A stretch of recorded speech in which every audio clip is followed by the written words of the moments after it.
오늘도 하나님의 큰 은혜와 도우심이 우리 교회와 성도님들 가정에 늘 충만하시기 바랍니다. 우리 서로 옆에 분들과 다시 한번 인사 나누겠습니다. 주의 은혜가 항상 넘치세요. 이렇게 인사 나누겠습니다. 주의 은혜가 항상 넘치시기 바랍니다. 주의 은혜가 항상 넘치시기 바랍니다. 교회 오면 인사를 많이 하는 이유가 얼굴 보고 많이 웃으시라고 그렇습니다.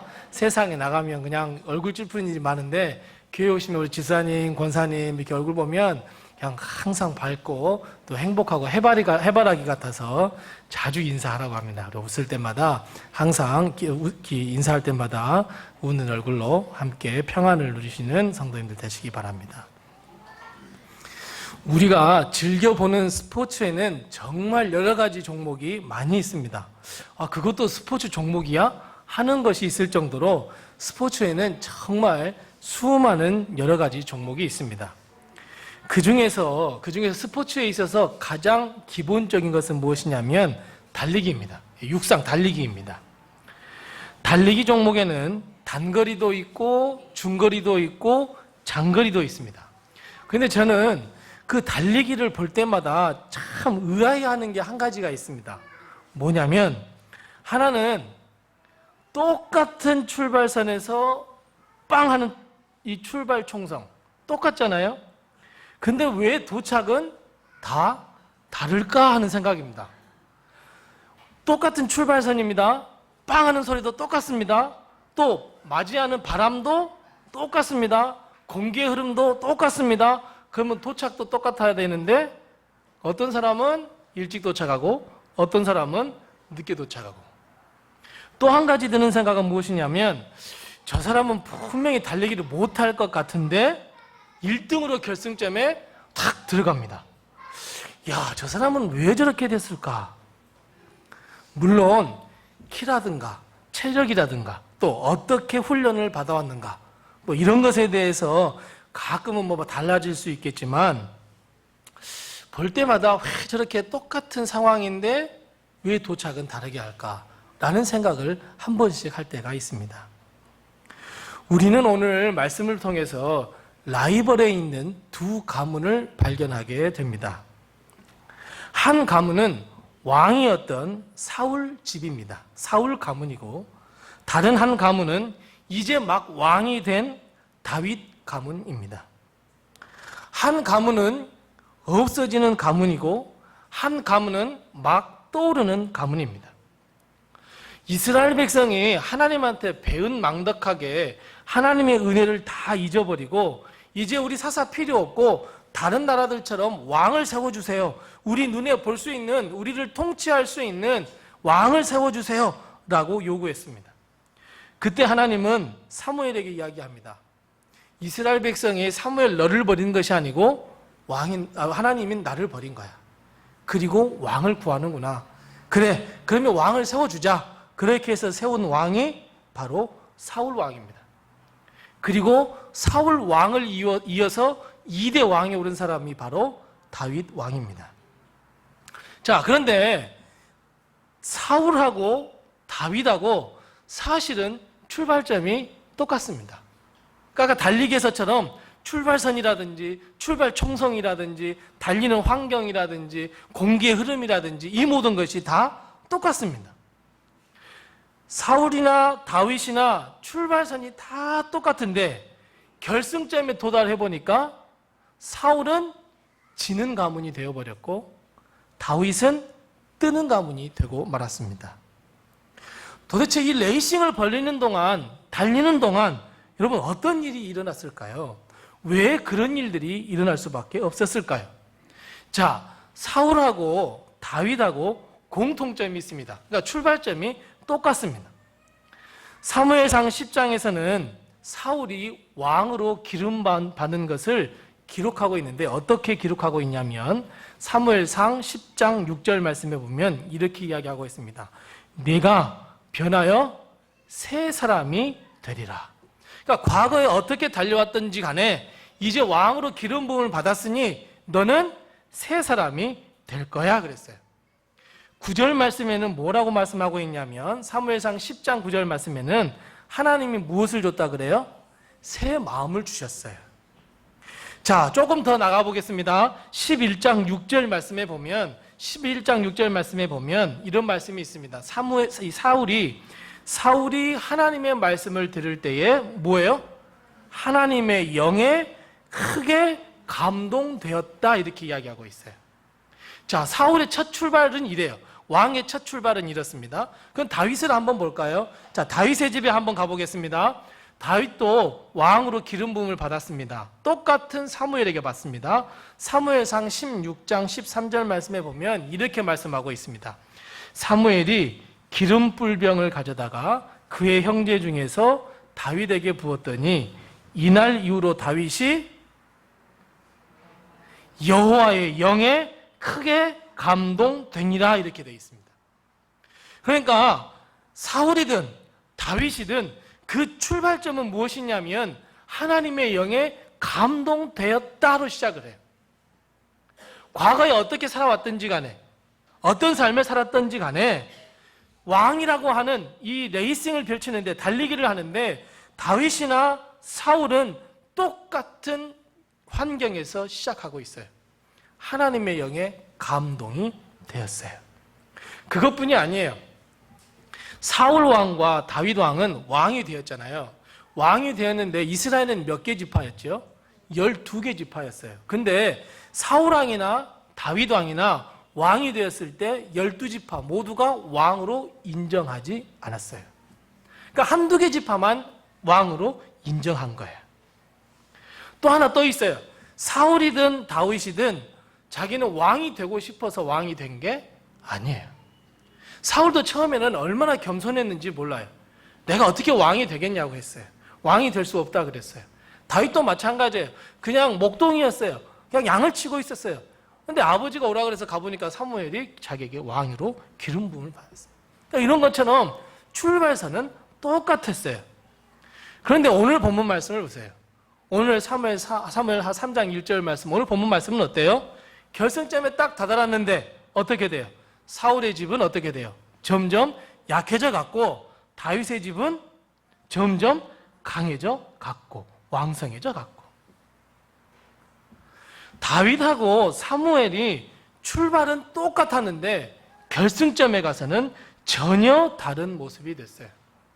사울은 사울로 왕이 끝나요. 그 아들이라든지 그 손자라든지 그 후손이 왕이 된 일이 없습니다. 그런데 다윗은 어떻게 됐어요? 계속해서 승승장구하고 다윗의 자손이 계속 왕이 되고 결국에는 예수 그리스도가 만왕의 왕이 되는 축복받는 가문이 되고 있어요. 자, 그렇다면 여러분, 분명히 다윗과 사울은 똑같은 선에서 출발을 했는데 도대체 어떤 일이 있었길래 다윗과 사무엘이 이렇게 갈라지게 됐을까요? 무엇이 다윗의 집을 성공으로 거두게 했고 무엇이 사울의 가문이 실패하도록 했을까요? 이유는 딱 하나입니다. 종이 한 장 차이입니다. 그 작은 차이가 이렇게 큰 차이를 만들고 말았습니다. 자, 그러면 여러분 이 질문을 다시 한번 바꿔보겠습니다. 질문을 한번 바꿔보겠습니다. 어떻게 바꿔보냐면 나 자신, 그리고 내 가정, 그리고 우리 교회가 어떻게 해야 다윗 가문처럼 강하게 될까요? 나 자신, 우리 교회, 그리고 우리 가정이 어떻게 해야 하나님께 영광 돌리는 가정이 되고 하나님께 인정받는 가정이 되고 하나님께 영광 돌리는 교회가 되고 인정받는 가정이 될까요? 어떻게 해야 점점점 더 강해질까요? 사무엘상 16장 13절 14절에 보면 정확하게 그 차이를 알 수 있습니다. 사무엘상 16장 13절입니다. 16장 13절은 이렇게 되어 있습니다. 아까 방금 읽어드렸던 것처럼 사무엘이 기름불병을 가져다가 그 형제 중에서 다윗에게 부었더니 그날 이후로 어떻게 됐어요? 다윗이 여호와의 영에 크게 감동됐어요. 근데 바로 14절 말씀에 보면 이렇게 기록하고 있어요. 여호와의 영이 어때요? 사울에게서 떠나버렸어요. 그리고 여호와께서 부리시는 악한 영이 사울을 번뇌하게 했어요. 자, 한 구절 더 보겠습니다. 사무엘상 18장 10절 말씀에 보면 어떻게 되어 있냐면 그 이튿날에 하나님께서 부리시는 악령이 어떻게 누구에게? 사울에게 힘있게 내리치셨다 그랬어요. 자, 어떤 차이가 있어요? 무엇이 성공과 실패를 나눠놨어요? 어떤 차이예요? 바로 영의 차이예요. 어떤 영이 우리 가운데 충만하느냐, 어떤 영이 나를 항상 따라다니느냐, 이런 영의 차이가 우리를 성공으로 실패로 만드는 것이라는 것을 우리는 꼭 기억해야 합니다. 여러분, 우리는 어떤 영에 따라서 어떤 영에 좌우돼서 움직이고 계십니까? 어떤 영이 우리를 충만케 해서 우리의 삶을 끌어가고 어떤 영이 우리를 인도해 가고 있습니까? 어떤 영이 우리 가운데 있느냐 하는 것은 나 자신뿐 아니라 우리의 가정과 우리의 교회가 성공하고 실패하는 판가름을 내는데 아주 중요한 것이고 가장 본질적이라고 하는 것을 우리는 꼭 기억해야 합니다. 그렇다면 사랑하는 성도 여러분, 가만히 한번 생각을 해봅시다. 내 자신이, 내 가정이, 그리고 우리 교회가, 그리고 정말 내 사랑하는 아들, 딸이 어떤 영에 충만해 있을까요? 하나님의 영에 충만해 있습니까? 아니면 악한 영이 자리 잡고 있습니까? 우리 성도들의 가정과 그리고 우리 교회, 우리 사랑하는 모든 자녀들에게는 하나님의 신, 하나님의 영, 성령이 충만하시기를 바랍니다. 성령의 충만함이 우리 자신에게 임하시기를 바랍니다. 하나님의 영이 충만하다는 것이 무슨 의미입니까? 하나님의 영이 충만하다는 것은 하나님께서 우리와 늘 함께 동행하시겠다는 약속입니다. 하나님의 영이 충만하다는 것은 하나님께서 우리에게 은혜를 베푸시고 축복을 내리신다는 하나님의 약속입니다. 하나님의 영이 충만하다는 것은 하나님의 뜻대로 살아갈 수 있도록 우리를 인도하시고 책임지시고 도와주시고 함께하시고 동행해 주신다는 의미라는 것을 여러분 꼭 기억하시기 바랍니다. 그래서 여러분, 나 자신뿐 아니라 우리 가정도 우리 교회도 하나님의 영으로 성령으로 충만하시기를 바랍니다. 그런데 여러분, 오늘 사울하고 다윗이 하나님의 영에 충만해서 출발했습니다. 그런데 왜 사울은 하나님의 영이 떠났고 다윗은 하나님의 영에 늘 충만했을까요? 하나님의 영, 또 악한 영, 어떠한 영에 사로잡혀서 우리가 살아가느냐에 따라서 우리는 하나님께 인정받게 되고 아니면 하나님께 버림받는다 그랬습니다. 그럼 도대체 무엇으로 인하여 하나님의 영이 우리에게 임하고 무엇으로 인하여 악한 영이 우리에게 임하는 것일까요? 기도를 많이 하면 그럴까요? 기도를 안 하면 그럴까요? 찬양을 많이 하면 그럴까요? 찬양을 많이 하지 않으면 그럴까요? 우리가 하나님의 영에 사로잡힐지 악한 영에 사로잡힐지 그것은 그 차이는 바로 겸손과 교만 차이입니다.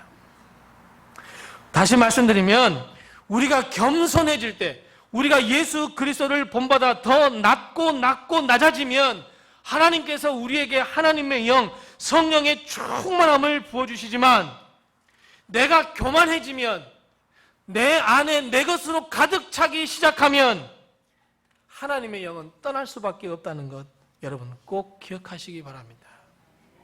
하나님은 왜 사울에게 하나님의 영을 뺏어 가셨습니까?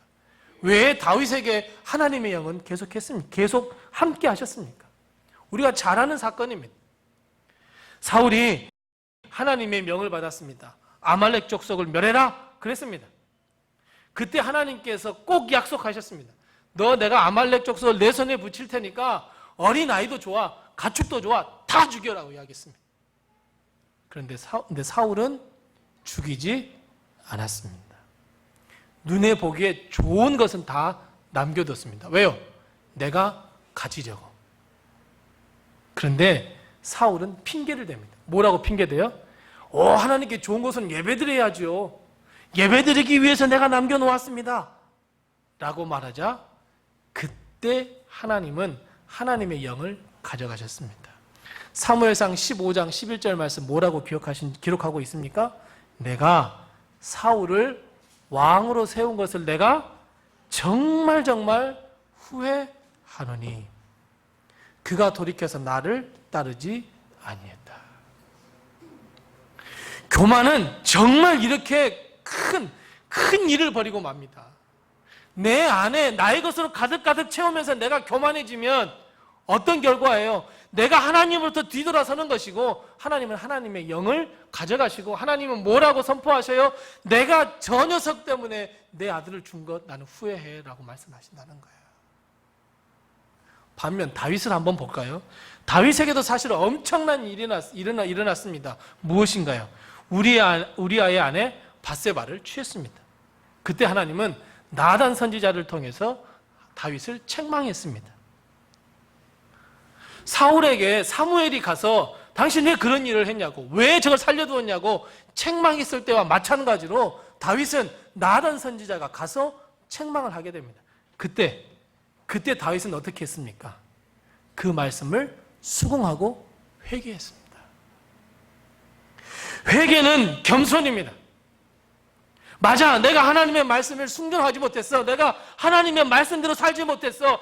내가 왜 이런 거야? 그러면서 겸손하게 하나님 앞에 무릎을 꿇고 회개했습니다. 그러니까 결국 교만이라고 하는 것은 변명의 삶을 사지만 겸손이라고 하는 것은 회개입니다. 사랑하는 성도 여러분, 우리가 겸손해야 하나님의 영은 계속해서 우리와 함께 동행하십니다. 내가 겸손하고 나의 모든 것을 내 마음속에서 다 비워야 성령님께서 충만하게 채워주신다는 것을 여러분 꼭 기억하시기 바랍니다. 여기서 우리가 한 가지 더 깨달아야 할 것이 있습니다. 하나님의 영이 충만한 사람은 모두가 겸손한 사람이고 은혜 아래에 있으며 하나님의 권능 아래에 있습니다. 여러분 그렇습니까? 그렇지 않습니까? 맞습니다. 자, 다시 한번 질문 우리 곰곰이 한번 생각해 보세요. 내가 하나님의 영 아래에 있으면 나는 겸손한 삶을 살 수 있어. 여러분 이게 맞는 말입니까? 틀린 말입니까? 맞습니까? 내가 하나님의 영 아래에 있으면 나는 하나님의 영이 함께 하시고 하나님의 영이 늘 동행하시고 하나님의 영이 늘 인도하시면 나는 하나님의 권능 아래에 있고 하나님의 은혜 아래에 있고 하나님의 큰 축복 아래에 있어. 맞습니까? 틀립니까? 맞습니까? 아닙니다, 여러분. 틀립니다. 사울은 첫 출발이 어떻게 됐다 그랬어요?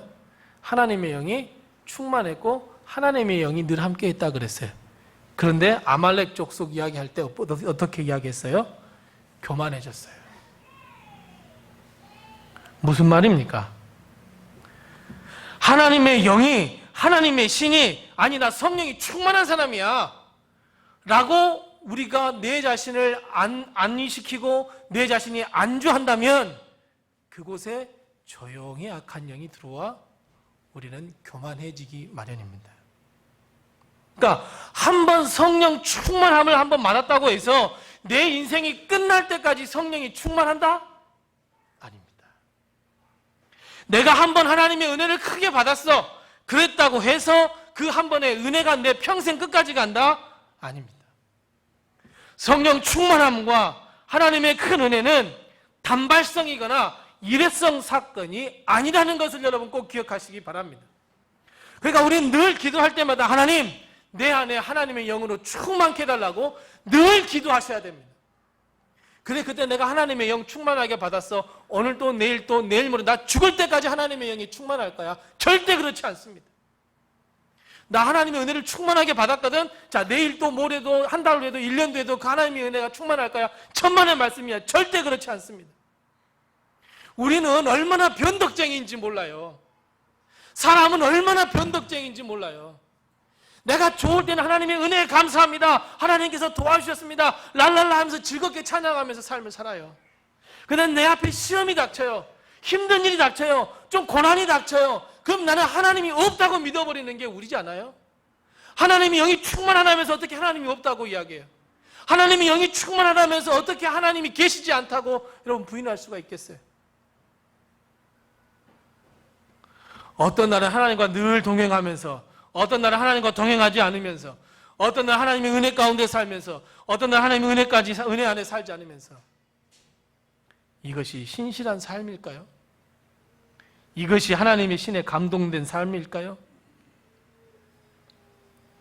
우리는 매일 언제나 변함없이 하나님의 영이 내게 늘 충만하다고, 하나님 도와달라고 늘 기도하면서 말씀에 순종하며 겸손한 삶을 우리는 살아야 합니다. 단 한 번, 나 한 번 해봤거든, 나 한 번 해봤거든, 나 한 번 그렇게 해봤거든, 나 그렇게 느끼며 살았거든. 아닙니다. 한 번이 아니라 매일매일, 매 시간, 매 분초마다 하나님의 은혜와 하나님의 신, 성령이 충만하다는 것을 우리는 늘 느끼며 감사하면서 그 안에 살아야 합니다. 사울은 일회성 삶을 살았습니다.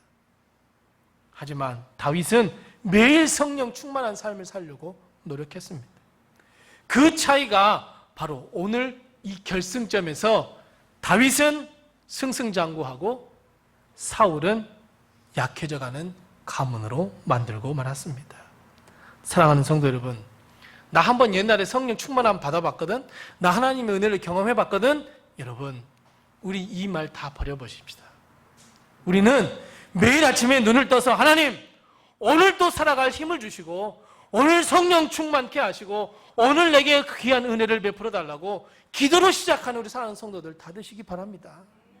내가 길을 걸어갈 때에도 하나님 도와달라고 기도하며 걸어가는 우리 성도님들이 다 되시기를 바랍니다. 자, 이제 오늘 본문 말씀을 한번 돌아와 보겠습니다. 자, 오늘 본문 말씀에 보면 여러분 혹시 눈에 들어온 단어가 혹시 있지 않으십니까? 오늘 본문 말씀 이렇게 이야기합니다. 사울의 집 그리고 다윗의 집 사이에 무엇이 오래되었다 그랬어요? 전쟁이 오래되며 다윗은 점점 강하여 가고 사울은 점점 약하여 갔다 그랬어요. 자, 여기서 우리가 주목해야 할 말씀이 어떤 말씀일까요? 어떤 말씀인가? 이거 한 절 정말 간단한 짧은 구절이잖아요. 여기서 우리에게 정말 해주시고 싶으신 하나님의 말씀, 하나님의 뜻이 무엇일까요? 무엇이 어떤 단어예요? 네, 사이에요. 또 답이 나와버렸어요. 뭐라고요? 점점이에요. 점점. 여러분, 오늘 말씀 가운데 가장 중요한 단어는 무엇이냐면 점점이라고 하는 단어예요. 내가 하나님이었다면 사울의 집 너 하나님의 말씀 안 들었어? 하고 몇 번에? 한 번에 갈아치워버립니다. 다윗 정말 하나님을 찬양하고 좋아? 몇 번에? 한 번에 갈아치워버립니다. 단번에 그렇게 해버릴 것 같아요. 그런데 여러분, 그렇지 않았어요. 하나님은 다윗의 집은 점점 강하게 하셨고 사울의 집은 점점 악하게 하셨어요. 자, 저는 매일같이 이런 생각을 해요. 하나님, 이번 주 주일날에는 한 성도들 120명이 와가지고 우리 교회가 그냥 확 부흥하게 해주세요. 이거는 어떤 단어를 잃어버린 거예요? 점점이란 단어를 잃어버린 거예요. 하나님, 그냥 우리 교회 하루아침에 확 부흥시켜버리면 얼마나 좋겠습니까? 뭐예요? 일회성이에요. 어떤 단어 잃어버렸어요? 점점이에요. 근데 저는 하루에 몇 번도 그렇게 생각을 해요. 그냥 길거리 가다가 우리가 목요일마다 전도하면 그 사람들 그냥 다 왔으면 좋겠어요. 아니, 다 안 와도 좋아요. 우리 교회가, 우리 4층 우리 로뎀 교회가 있어야 하면 사람들이 어때요? 싹 한번 쳐다봐요. 그 사람들이라도 다 왔으면 좋겠어요. 아니, 그 사람 다 안 와도 좋아요. 그냥 전도지 받고 그래요? 하고 얼굴에 미소만 띄어진 사람, 그 사람들만이라도 다 왔으면 좋겠어요. 그냥 하루아침에 성도들이 막 많아지고, 하루아침에 우리 성도들이 막 성령 충만해지고, 막 하루아침에 우리 성도들이 목사님 저 로또 맞아가지고 부자 됐어요. 목사님 저 사업이 잘 돼가지고 막 부자가 됐어요. 막 이런 막 소리만 다 들었으면 참 좋겠어요. 그런데 중요한 단어인 점점이라는 단어를 제가 잊어버리고 있었어요. 하나님의 은혜는 한 번이 아니라 점점입니다.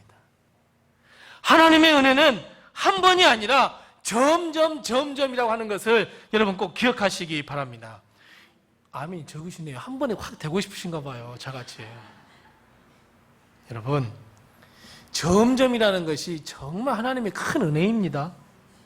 점점 성장하고 점점 강해지는 것, 여러분 얼마나 큰 은혜인 줄 아십니까? 자, 한번 보겠습니다. 자, 점점이라고 하는 단어는 결과에 초점을 맞춰뒀습니까? 아니면 과정에 초점을 맞춰뒀습니까? 맞습니다. 점점이라고 하는 단어는 과정에 초점을 맞추어 가고 있습니다. 그러니까 점점 강하게 되는 거예요. 점점 성장하게 되는 거예요. 점점점 성숙해져 가는 거예요. 하나님은 하나님의 정하신 바에 따라서 점진적으로 순서에 따라서 복을 주시고 강하게 하시고 세워주셔요. 하나님은 하루아침에 큰 복을 허락해 주셔서 떼부자가 되게 하는 것 하나님의 법칙이 아니에요.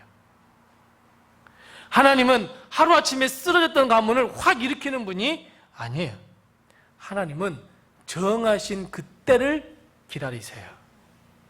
기도하기를 기다리고 하나님께 부르짖기를 기다리고 하나님을 강청하기를 기다리세요. 즉 하나님의 때를 기다리세요. 점진적으로 점점 성장하는 것을 하나님은 기다리시고 원하셔요. 왜요? 왜 그럴까요? 왜냐하면 점점 강해지면 강해질수록 어떻게 되냐면 견고해지기 때문에 그래요. 여러분 순식간에 강하게 되잖아요. 그러면 순식간에 망해요. 그거 참 이상하죠. 로또가 딱 당첨이 되면 우와 막 부자 되고 살 것 같죠. 아니요, 그렇지가 않더라고요. 로또가 당첨되면 대부분 다 망해서 살더라고요. 하루아침에 뚝딱 지은 집은 어떻게 해요?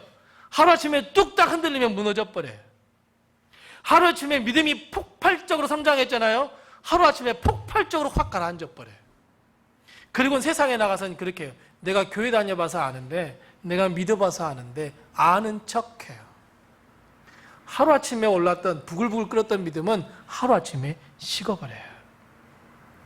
내가 성령의 충만함을 받았다면 그 충만함 가운데서 하나님의 축복과 하나님의 은혜로 점점 강해져야 돼요.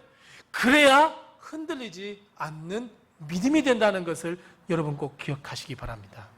쉽게 생각해 봅시다. 초신자가 우리가 교회에 왔어요. 아주 그냥 초짜가 우리 교회에 왔어요. 그런데 갑자기 이 초신자가 하루 만에 한 주 만에 목사님 저 방언의 은사 받았어요 하면서 샬라샬라 쿵샹쿵샹 팡샹팡샹 한다고 생각해 봐요. 그리고 또 한 달 만에 갑자기 막 전도를 해가지고 막 몇백 명을 막 데리고 왔어요. 또 한 두 주 지나고 나더니 막 11조도 막 하고 막 헌금도 막 집에 있는 거 갖다 다 팔아갖고 막 다 막 나고 막 헌신도 막 열심히 하고. 그럼 여러분 어떤 생각이 드세요? 위험한데? 근데 그 사람에게 뭐가 딱 닥쳐요? 시련이 딱 닥쳐요. 그럼 어떻게 해요? 이제 목사님 멱살 잡고 와서 이야기해. 목사님 말대로 내가 다 바치고 목사님 말대로 했고 내가 다 했고 내가 이렇게 헌신했는데 내 왜 이 모양이냐고. 그러면서 뭐예요? 하나님을 원망하고 저주해요. 물론 이런 경우가 있기는 합니다. 100만 명 가운데 1명.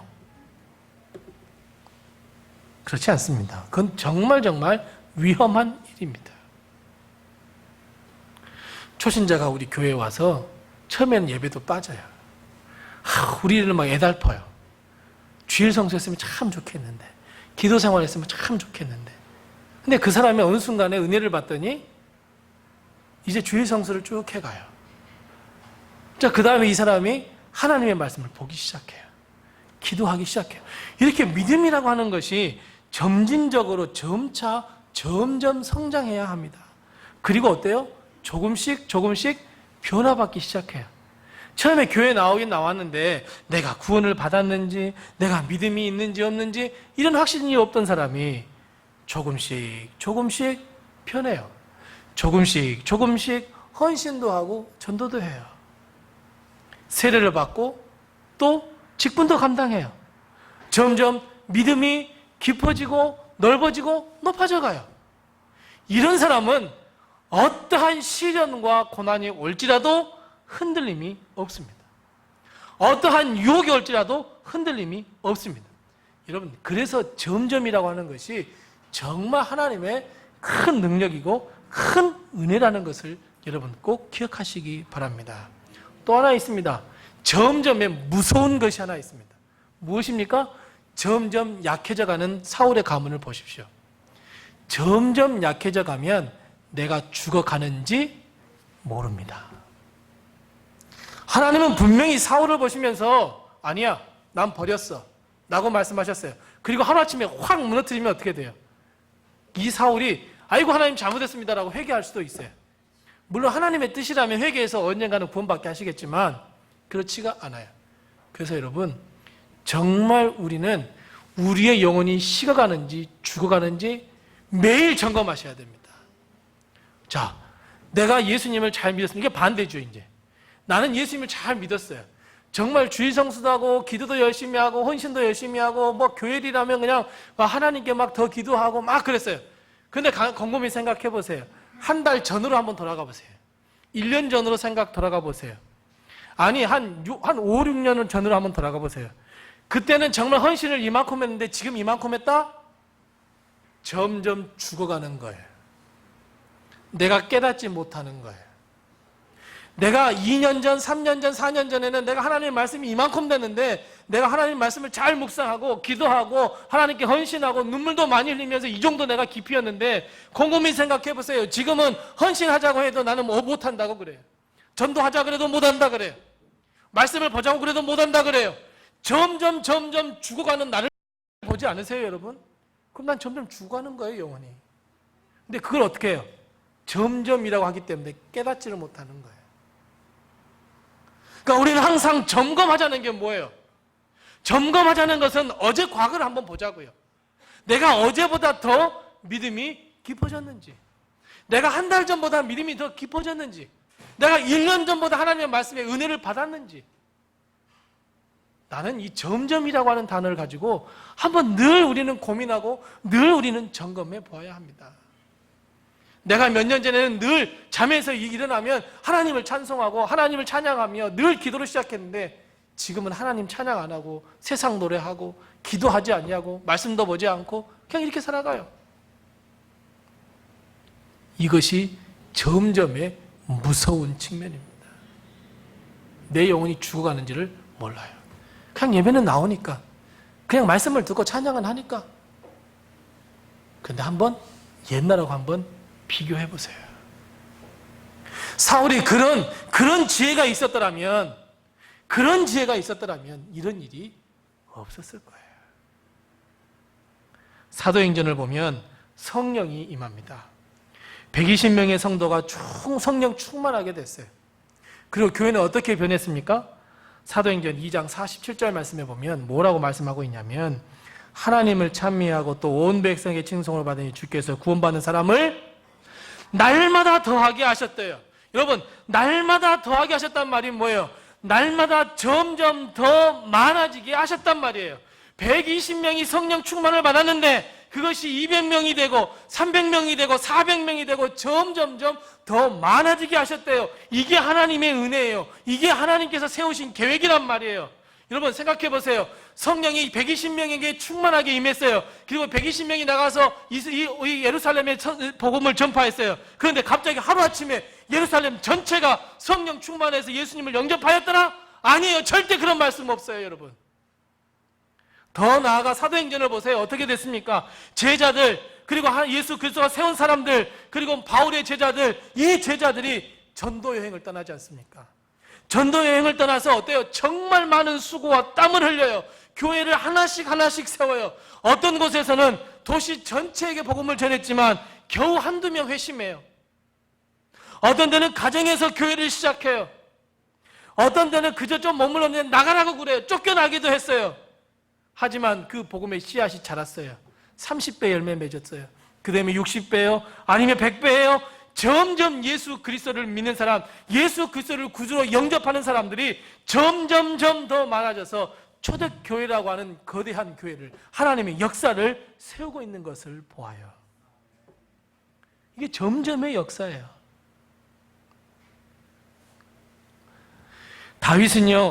다윗은 왕으로 기름 부음 받은과 동시에 마이너스 인생을 산 사람이 다윗이에요. 변한 것이 단 한 가지도 없었어요. 아니 오히려 그냥 뒤로 물러나는 삶. 왜요? 처량한 삶을 살았거든요. 내가 왕으로 기름 부음 받았는데 왕이 안 되네? 내 장인 사울은 나를 죽이려고 하네? 나는 도망 다녀야 되네? 나는 미친 침을 질질 흘리면서 미친 척을 하네? 내가 왕으로 기름 부음 받았는데? 하지만 이 모든 과정을 거치고 나서 다윗은 점점 강하게 됐어요. 만일 다윗도 사울처럼 전혀 이런 훈련이라든지 하나님의 음성을 듣는 법이라든지 하나님을 찬양하는 법이라든지 이런 법, 이 점점이라고 하는 과정을 거치지 않았다고 한다면 다윗은 자기가 된 것이 하루아침에 된 것이 자기의 능력인 양 의기양양했을지 몰라요. 그래서 하나님은 다윗을 점점 강한 용사로 만들었어요. 점점이라고 하는 무게는요, 제자들도 마찬가지예요. 자, 예수님께서 이 세상에 계실 때 몇 명의 제자를 두셨습니까? 12명의 제자예요. 12명의 제자를 점점 하나님 예수 그리스도의 참된 제자로 만들어 갔어요. 하나님 예수 그리스도라면 12명 딱 놔두고 자, 너희 마음에 하나님의 말씀을 집어넣을게 짠 하고 넣었으면 이 사람이 하루아침에 뻥 하고 나타났을 거 아니에요. 그렇잖아요. 내가 너희 마음의 문을 확 열어가지고 내가 성령 충만도 주고 말씀 그냥 생각나게 다 해줄 거야 하고 딱 하고 하나님이 하루아침에 하실 수 있어요, 없어요? 있어요, 여러분. 그런데 그럼에도 불구하고 제자들 3년이나 이리저리 끌고 다니면서 체험하게 하시고 경험하게 하시고 만져보게 하시고 은혜를 경험하게 하시고 3년을 그만큼 했어도 어땠어요? 예수 그리스도가 십자가에 달려 돌아갈 때 예수님 옆에서 죽음을 맛본 사람은 딱 한 명밖에 없어요. 다 도망갔어요. 베드로 3번 부인했어요. 예수님의 제자한테 배신당했어요. 그럼에도 불구하고 예수님은 꿋꿋이 참고 훈련시키고 점점 강하게 만들어 가셨어요. 마찬가지예요. 사랑하는 성도 여러분, 나는 왜 이 모양 이 꼴이지? 나는 왜 하루하루 살아가는데 이렇게 힘들지? 여러분, 아니에요.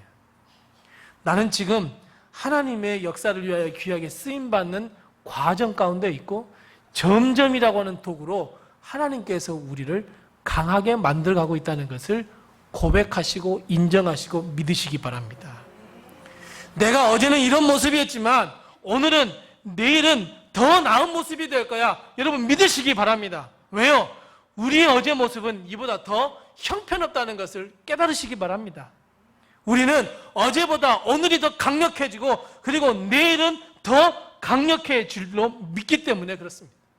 이 믿음을 가지고 점점이라고 하는 이 하나님의 역사의 도구에 귀하게 쓰임받으셔서 점점 더 강력한 모습, 믿음이 더 강해지고 성령이 더 충만하고 하나님의 사람으로 거듭나는 우리 모든 성도들이 다 되시기를 바랍니다. 그래서 점점은 하나님이 그렇게 만들어 가시고 훈련시킨다고 하는 것을 잘 우리에게 알려주는 단어임을 여러분 꼭 기억하시기 바랍니다. 그래서 여러분 오늘 실망하지 마시기 바랍니다. 오늘에 안주하는 삶을 사시지 마시기 바랍니다. 우리는 내일이라고 하는 점점 더 강력해진 꿈과 소망 그리고 하나님의 역사를 끌어안고 우리는 살아가게 될 것이고 내일을 맞이할 줄로 믿습니다. 오늘 우리 교회가 지금 조금 우리 교회가 약해 보인다 할지라도 내일은 아니 1년 뒤에는 아니 2년 뒤에는 더 강한 교회로 더 하나님께 영광 돌리는 교회로 분명히 변화할 줄로 믿으시기 바랍니다.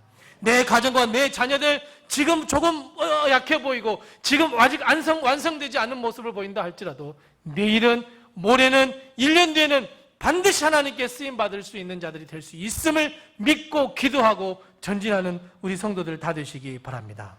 자, 그런데 점점이라고 하는 이 하나님의 방법은 우리가 가만히 앉아 있다고 해서 이루어지지 않는다는 것을 포함하는 단어가 점점입니다. 아까 말씀드렸습니다. 한 번으로 단 일회성으로 아닙니다. 내가 오늘 하나님의 말씀에 순종했어 다 이루어질 거야? 아닙니다. 안 돼도 다시 하고 이루어지지 않았다고 해서도 우리는 주저앉을 필요 없고 다시 우리는 일어서는 것이 바로 점점이 가지고 있는 귀한 비밀입니다. 오늘 우리가 우리가 오늘 실패했다고 주저앉아 보십시오. 하나님께서 역사하실까요? 안 하십니다. 그냥 하나님께 기도만 하고 주저앉아 있다고 여러분 다 될까요? 기도를 24시간 한다고 해서 하나님께서 응답하실까요? 그럴 수도 있지만 안 될 확률이 99.9%입니다. 안 돼도 다시 기도하는 마음으로 시도하고, 조금 내가 잘못했다 할지라도 다시 한번 고쳐잡고 다시 한번 큰 비전과 사명을 위해 다시 시도하고, 여러분 그래야 점점 강력한 가정이 되고 점점 믿음이 강력한 교회가 되고 점점점 더 강력한 우리 아이들이 된다는 것을 꼭 믿으시기 바랍니다. 우리 아이들이 조금 어려운 일을 당했는데 그걸 잘 이겨냈네요? 그럼 여러분 그걸로 끝입니까? 절대 그럴 수 없습니다. 우리 아이들이 조금 어려운 일을 잘 해결했다고 해서 우리 아이들이 남은 일평생 어려운 일 없이 살 것 같습니까? 아닙니다. 그럴 수 없습니다. 항상 도전을 받습니다. 항상 유혹을 받습니다. 항상 아픔을 당합니다. 그러나 그 가운데서도 믿음으로 기도로 하나님께서 도와주심으로 승리하며 이겨냅니다. 점점점 강하게 되는 것입니다. 내가 그냥 주저앉아 있다? 절대 하나님은 역사하지 않으십니다. 하나님 왜 역사하지 않으십니까? 네가 일을 하지 않기 때문에 나도 일을 안 해. 네가 네 발로 일어서지 않기 때문에 나도 어찌할 수가 없어. 성경의 신앙의 인물들 다 보십시오. 그냥 집에 가만히 앉아있는데 하나님께서 찾아온 너에게 복을 줄게 해놓고 나서 바로 다음날 복 주고 아무것도 안 하는 사람에게 은혜 주고 전혀 없습니다. 여러분, 성경에 가만히 앉아있는데 하나님께서 큰 복을 주셨다는 분 찾으시면 저에게 갖고 오십시오. 하나도 없습니다. 시련과 고통과 고난이 올지라도 하나님께서 도와주심을 믿고 점점 강성해져간 사람들의 이야기가 하나님의 말씀인 성경입니다. 여러분,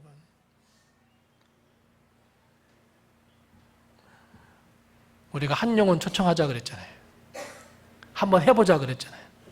도무지 움직이질 않습니다. 작정도 할 마음도 없고 작정할 생각도 없고 전도할 생각도 없습니다. 그러면서 우리는 기도합니다. 하나님, 우리 교회 빈자리를 채워주옵소서. 누가 채워주실까요? 하나님이 채워주실까요? 하나님이 끌어다 앉혀 놓으실까요? 우리는 전도하지 않고 복음을 전하지도 않고 하나님의 일을 하지도 않는데 하나님이 그냥 그래 불쌍하니까 채워줘야지. 아닙니다. 그렇지 않습니다. 우리가 행동하는 신앙인이 아니면 우리의 믿음은 아무런 능력이 없습니다. 비웃으셔도 됩니다. 기도만 주구장창 하는 분 비웃으셔도 됩니다. 내가 행동하지 않는데 저 기도 24시간 하거든요. 뭘 위해서? 이거 위해서 기도하거든요. 그럼 넌 뭘 하는데? 기도요. 물론 기도가 만사인 건 맞지만 내가 기도하고 주저앉아만 있으면 하나님 역사하지 않으세요. 그럼 뭐하게 자녀들을 키우십니까? 2살, 3살, 4살 먹을 아이들을 그냥 시간 가면 키워 자라날 텐데 뭘 먹이고 뭘 키우고 뭘 가르치십니까? 똑같아요, 여러분. 그래서 여러분, 오늘 본문 말씀에 중요한 단어 하나가 있어요. 무엇이냐면 중요한 단어가 뭐예요? 전쟁이에요. 전쟁. 그냥 다윗이 가만히 있었더니 하나님께서 다윗을 강하게 해주시고 사울을 약하게 하신 것이 아니에요. 두 집안 사이에 전쟁이 있었어요. 여러분, 전쟁이라는 게 뭐예요? 목숨을 거는 거예요. 여러분, 목숨을 걸고 싸우는 거예요. 여러분, 힘든 싸움을 한 거예요. 그 힘든 싸움을 싸울 때 하나님께서 함께 하시고 동행하시고 지혜 주시고 능력 주시고 인도해 주신 것이지, 다윗이 가만히 앉아서 하나님 나 언제 왕 세워주십니까? 하나님 나 왕으로 기름 부어주셨는데 나 언제 이렇게 됩니까? 그냥 가만히 기도하고 있는 자, 주저앉아 있는 자 하나님께서 세우지 않으십니다. 우리는 항상 전쟁 속에 있잖아요. 내가 하나님의 영에 사로잡혀 있다고 자만하는 순간 내 마음속에 가만히 들어오는 것은 악한 영이 들어오잖아요. 이런 영적 전투 속에 있는데 어찌 우리가 가만히 앉아 있겠어요, 여러분? 가만히 앉아 있을 때 시간이 해결해 주실 것 같습니까? 그렇지 않습니다. 사랑하는 성도 여러분, 내 자신이, 우리 가정이, 교회가 점점 강성해지고 점점 강하여지고 하나님께 귀하게 쓰임받는 가정, 우리 자녀가 되기를 원합니까? 여러분, 일회성으로 끝나서는 아니 됩니다. 우리 앞에 무서운 영적 전쟁이 있기 때문에 단 한 번 내가 은혜 받았다고? 아닙니다. 악한 영은 항상 사탄과 마귀 앞에 무릎 꿇게 만들어버립니다, 우리를. 내가 하나님의 말씀을 늘 묵상하지 아니하면 우리는 무릎 꿇을 수밖에 없습니다. 하나님 앞에 늘 기도하지 아니하면 내가 무릎 꿇을 수밖에 없습니다. 내가 하나님께 헌신하고 내가 하나님께 영광 돌리지 않는다면 우리는 무릎 꿇을 수밖에 없는 인생이 되고 맙니다. 하나님은 점점 더 강력하게 만들어가고 싶어 하는데 우리는 기도만 할 뿐 전혀 그럴 마음이 없습니다. 하나님은 절대로 역사하지 않으십니다. 만일 우리가 또 우리 성도들의 가정이, 내 자신이 그 하나님의 은혜를 믿고 점점 더 강성해지면 정말 하나님의 그 큰 성, 어느 누구도 침투하지 못할, 악한 영이 침투하지 못할 강한 성, 요새로 만들어준다는 것을 여러분 꼭 기억하시기 바랍니다. 여러분 주저앉아만 있지 말고 주일 성수해야 되겠는데 마음으로만 그러지 마시고, 내가 기도해야 되겠는데 마음으로만 그러지 마시고 정말 내가 서서 움직이시기 바랍니다. 기도하시고 말씀 보시고 전도하시고 아무리 구원받을 수 없는 사람이라 할지라도 복음을 증거하시고, 그리고 오늘 우리 추수감사절에 한 영혼 초청해 봅시다. 한 사람이라도 한번 데리고 와 보십시다. 전도하자는 거 아니잖아요. 그 사람 전도해가지고 앉혀서 평생을 교회 다니게 하자는 거 아니잖아요. 그날 하루만이라도 와서 하나님의 복음을 듣고 하나님의 말씀을 듣고 교회에서 사랑을 느끼고 교회에서 기쁜 교제를 나누고 돌아갔을 때 그 사람이 언젠가는 하나님 말씀이 생각나게 하자. 그 운동이잖아요. 작정 한번 해보자고 하는 거잖아요. 그리고 작정을 놓고 우리 목사님들 벌써 명단 다 정리해서 딱 2분 가지고 있단 말이에요. 기도할 때마다 그 명단 보고 기도한단 말이에요. 그럼 하나님의 역사가 일어나지 않겠습니까? 그래요. 우리 4년 동안 해봤어요. 4년 동안 해봤는데 큰 역사도 안 일어났어요. 그럼 그렇다고 여러분 주저앉아 있겠습니까? 하나님한테 땡깡 넣으면서 하나님 해도 안 되네요. 그렇게 주저앉아 있겠습니까? 그러면 사탄과 마귀 완전 박수칩니다. 교회가 전도하지 않는다는데, 교회가 영혼 구원하지 않는다는데 박수치죠. 그래 너희들끼리 한번 해봐라 그러죠. 사랑하는 성도 여러분, 점점이란 단어를 꼭 기억하시기 바랍니다. 그리고 전쟁이란 단어를 꼭 기억하시기 바랍니다. 이 과정을 거쳐야 오늘은 이 나라, 이 민족, 이 백성을 위하여, 내일은 세계 모든 민족을 위하여 쓰임받는 내 자신이 되고 내 자녀들이 되고 교회가 되고 가정이 된다는 것을 여러분 꼭 기억하시기 바랍니다. 오늘 이 시간 말씀을 잘 깊이 생각하면서 작정하는 시간을 좀 갖겠습니다. 지난주 작정하고 목사님 2분이 얼마나 참 실망했는지 모릅니다. 내가 석장 받았거든요. 그냥 하니까 그렇게 한 것 같아요. 우리 그냥 오늘 아무 생각 없이 하나님 나 이 사람 작정할게요 하고 작정 이름을 쓰셔서 목사님한테 지금 제출하시기 바랍니다. 제출 안 하면 저도 안 하고 가만히 있으랍니다. 자, 우리 이 시간 함께 우리 같이 제가 잠깐 기도하고 다시 한번 작정을 하도록 하겠습니다. 하나님